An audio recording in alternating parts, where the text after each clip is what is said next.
رحمن يا رحمن ساعدني يا رحمن اشرح صدري قرآن.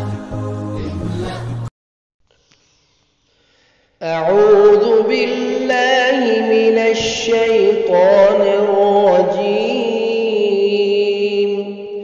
بسم الله الرحمن الرحيم.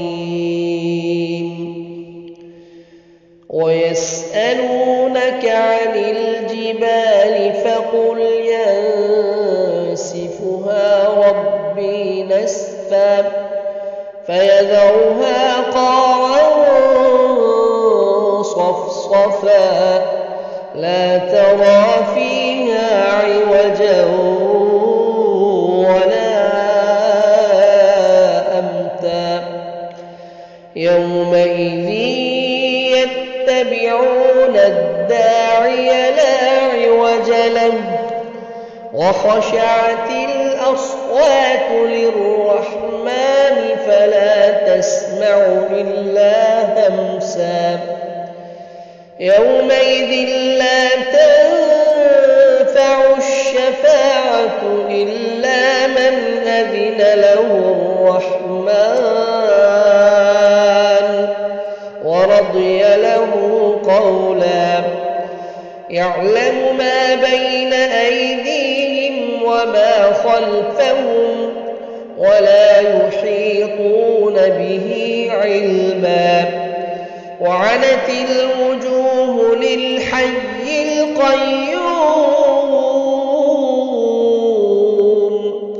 وقد خاب من حمل ظلما.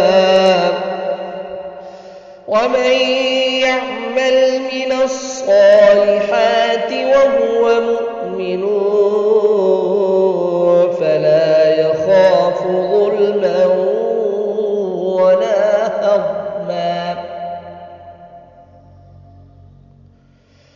وكذلك أنزلناه قرآنا عربيا وصرفنا فيه من الوعيد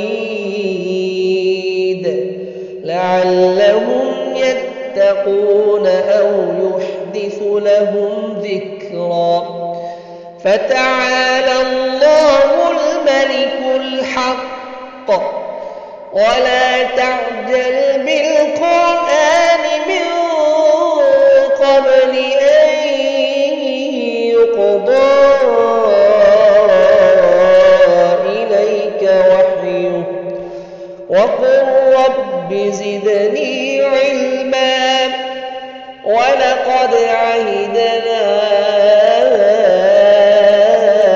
إلى آدم من قبل